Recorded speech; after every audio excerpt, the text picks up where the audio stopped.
बिस्मिल्लाहिर्रहमानिर्रहीम। अस्सलाम वालेकुम व्यूवर्स, क्या हाल है। उम्मीद है आप सब ठीक होंगे। माही फूड सीक्रेट में एक बार फिर आप सबको खुशामदीद कहा जाता है। अल्लाह ताला आपके घर कारोबार और दस्तरखान आबाद रखे, कारोबार और दस्तरखान फैलते फूलते रहें, आमीन। आज मैं आप लोगों के लिए लेके आई हूँ हैदराबादी भुने हुए मटन की रेसिपी, जो कि खाने में बहुत मज़ेदार लगती है। यकीनन आप सबको भी बहुत पसंद आएगी। तो चले हम अपनी रेसिपी बनानी शुरू करते हैं। यहाँ पे मैंने एक खुले मुंह की कढ़ाई ली है और उसमें डाल रही मैं 1 किलो मटन को हमने 15 मिनट पहले अच्छे से धो के स्टेन आउट कर लिया था, ताकि इसका ब्लड और एक्स्ट्रा पानी रिमूव हो जाए। अब मैं डालूंगी इसमें 1 लीटर पानी।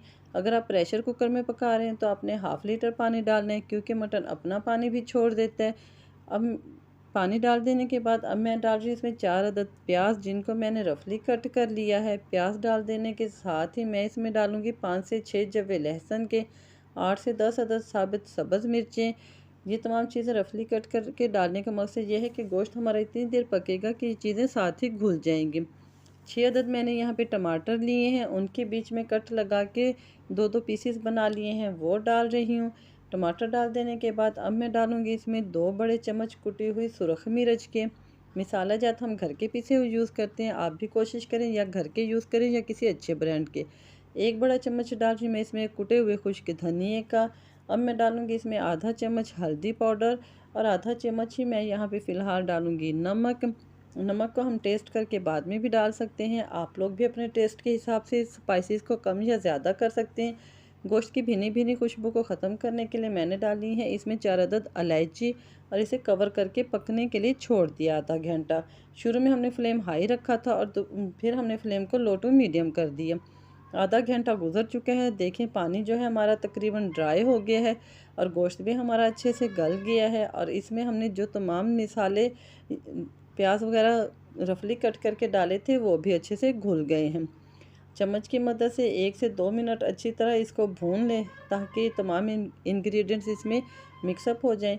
अब गोश्त की भुनाई के लिए मैं यहाँ पे डालूँगी 1 बड़ा चम्मच बनास्पति घी का। आप चाहें तो इसी तरह चम्मच की पैमाइश से भी डाल सकते हैं, या मेजरमेंट के लिए कोई कप वगैरह भी रख सकते हैं। 1 चम्मच बनास्पति घी डाल देने के बाद मैं यहाँ पे गोश्त की भुनाई करूँगी मैक्सिमम 3 से 4 मिनट, क्योंकि खाने के टेस्ट का जो है ना टोटल डिपेंड उसकी भुनाई पे करता है। आप जितना अच्छा खाना भून के पकाएंगे, जितना अच्छी उसकी मिसाले की भुनाई हुई होगी, उतना ही अच्छा खाने में टेस्ट आएगा। 2 से 3 मिनट घी डाल के भून लेने के बाद अब मैंने इसमें डाला है थोड़ा सा पानी। पानी डाल देने के बाद भी मैक्सिमम मैं यहाँ पे 2 से 3 मिनट ही भुनाई करूँगी। टोटल हम गोश्त की भुनाई करेंगे 6 से 7 मिनट, ताकि गोश्त का और घी का कच्चापन अच्छे से ख़त्म हो जाए। जब हमें गोश्त भूनते हुए 6 से 7 मिनट गुजर जाएंगे, तो अब मैं डाल रही हूँ इसमें 1 प्याली दही की। दही भी मैंने घर की ही यूज़ की है। अगर तो आपके पास घर की दही है तो सबसे बेस्ट है, अदरवाइज़ आप मार्केट से भी ले सकते हैं। हमारे इस खाने में जो है या सालन में तमाम इंग्रेडिएंट्स जो है ना हम घर के ही यूज़ करेंगे। आगे भी हम इसमें एक सीक्रेट इंग्रेडिएंट डालेंगे, जिससे हमारे भुने हुए गोश्त का टेस्ट और भी बढ़ जाएगा। दही डाल देने के बाद इतनी देर हमने गोश्त को भुना है कि दही का पानी खुश्क हो गया है। अब मैं डाल रही हूँ अपना वो स्पेशल इंग्रेडिएंट, यानी कि मैं इसमें डाल रही हूँ दूध की मिलाई 3 बड़े चम्मच, जो कि हर घर में अवेलेबल होती है। अगर तो आपके पास ना हो तो आप मार्केट की क्रीम भी डाल सकते हैं, लेकिन मैंने यहाँ पे इसमें घर के बने हुए दूध की ही मिलाई डाली है। इससे हमारे गोश्त का टेस्ट बहुत ज़बरदस्त बन जाएगा। अब मैं डाल रही हूँ इसमें 4 अदद साबित सब्ज़ मिर्चें।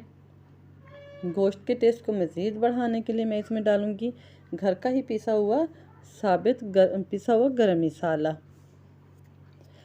गरम मसाला डाल देने के बाद हम इसको दम वाले फ्लेम पे 1 मिनट के लिए छोड़ देंगे और उसके बाद फ्लेम को कर देंगे ऑफ़। 1 मिनट गुजर चुका है। देखें माशाल्लाह से हमारे गोश्त की फ़ाइनल लुक कितनी ज़बरदस्त बनी है। इससे ज़्यादा हमने मिलाई को मेल्ट नहीं करना, क्योंकि इस गोश्त की खासियत ही ये है कि इसके ऊपर जो ये वाइट मिलाई नज़र आ रही है, इससे इसका टेस्ट और लुक बहुत ज़बरदस्त बनती है। अब मैं डाल रही हूँ इसमें बारीक कटा हुआ सब्ज़ धनिया। यहीं पे अगर आप हमारे चैनल पर नए हैं तो हमारे चैनल को ज़रूर सब्सक्राइब कीजिएगा, हमारी वीडियो को ज़रूर लाइक कीजिएगा और बेल के बटन को दबा दीजिएगा। हमें दीजिएगा इजाज़त। अल्लाह हाफिज़।